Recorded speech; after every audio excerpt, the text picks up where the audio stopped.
Magandang araw mga kadahon. Ayun oh, nakita niyo yung bundok na yan? Oh, ang daming landslide.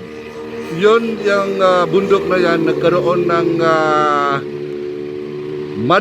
landslide nung nakaraang araw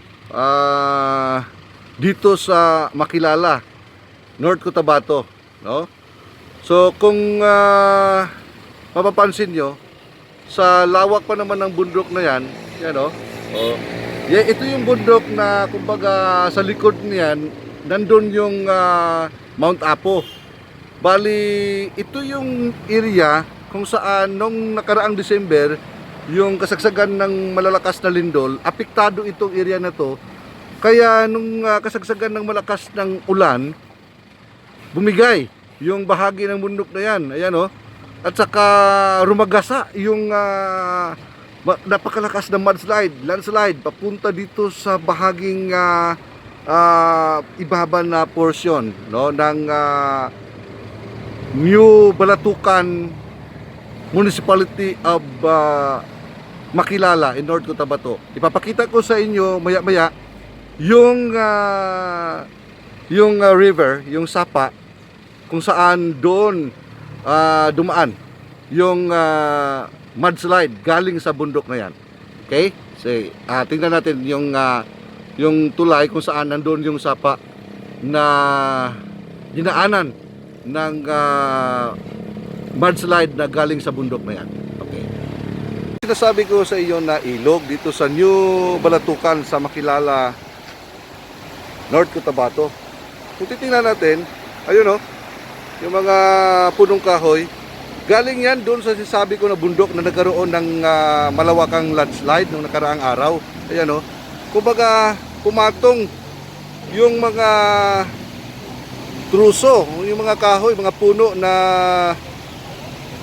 kumbaga dala ng mudslide na yon.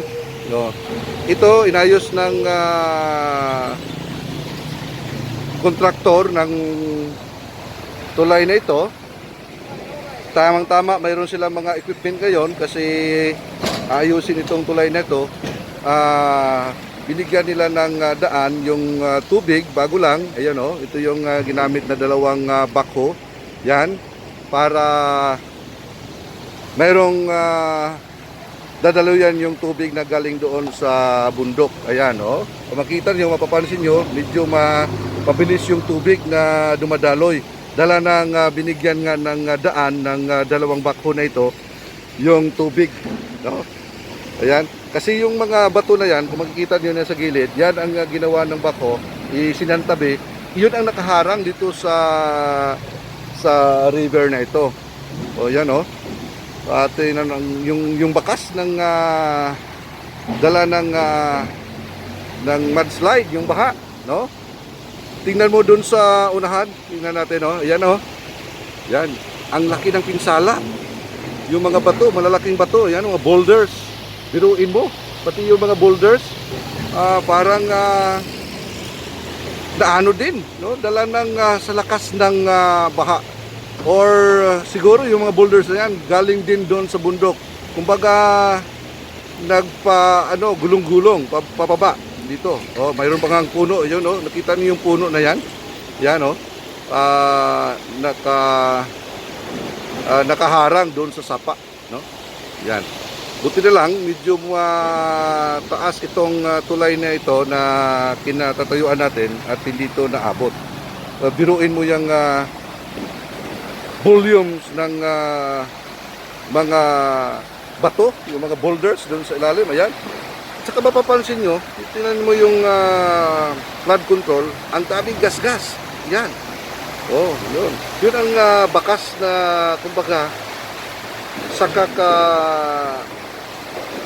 sampa ng yung mga puno. Yan, oh, ang laki, oh. Yan, oh, tingnan mo yung laking puno na yan, galing sa bundok. Oh, ayan, oh. Oh. Dito naman sa kabila ng tulay nito, sa bahaging,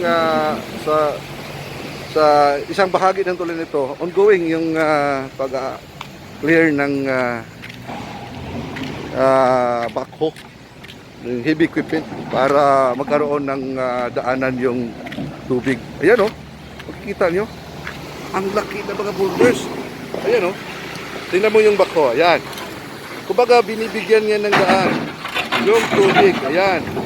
Para makadaloy. Kasi tingnan mo naman yung mga boulders nandyan oh. Oh. Oh. Tingnan mo yung mga puno nasa gilid ng pangpang.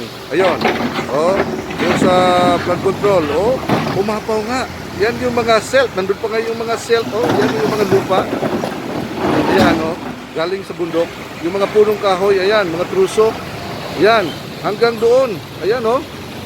Yan. Kumbaga ibig sabihin, hanggang doon sa lower portion ng lugar na ito. Ang daming truso. Ang mga boulders. Buti na lang, yun nga sabi ko sa inyo, mayroong contractor dito nag-aayos sana, inaayos yung tulay, mayroong hindi equipment. At yun, parang natugunan agad para magkaroon ng maayos na daloy ang tubig na ito. Yan o. Yan. So, dito, naganap ito mga kadahon sa new itong barangay na ito, tinatawag niya Partner, ano ba yung pangalan ng barangay? New Talakugon. New Talakugon? New Balatukan. Yun.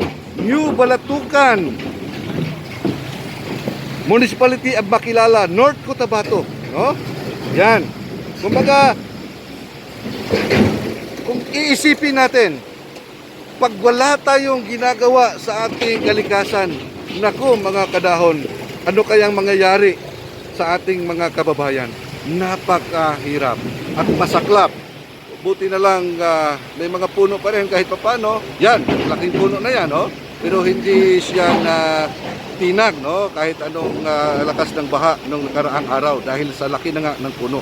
Siguro, yung mga ibang puno na talagang hindi na nila makayanan yung volume ng ulan, kaya yung bumigay na rin yung ibang portion ng bundok. Dala nga rin ng may mga bitak nung nakaraang lindol last December, nung kasagsagan ng lindol dito sa Makilala sa North Cotabato. So yun lang muna mga kadahon. Ito yung magiging para bang magkaroon tayo ng iisip, malalim na pag-iisip, paano tayo makatulong sa inang kalikasan para hindi na mangyari uli ang mga ganitong mga kaganapan. So thank you for watching and I hope magtulungan tayo para sa ating inang kalikasan na maging maisaayos natin uli, ano? Lalo na sa pagtatanim ng mga punong kahoy at kung ano-ano pang ating gagawin para gumanda uli at maging malusog at pakipakinabang ating kalikasan. So once again, thank you for watching. Have a great day.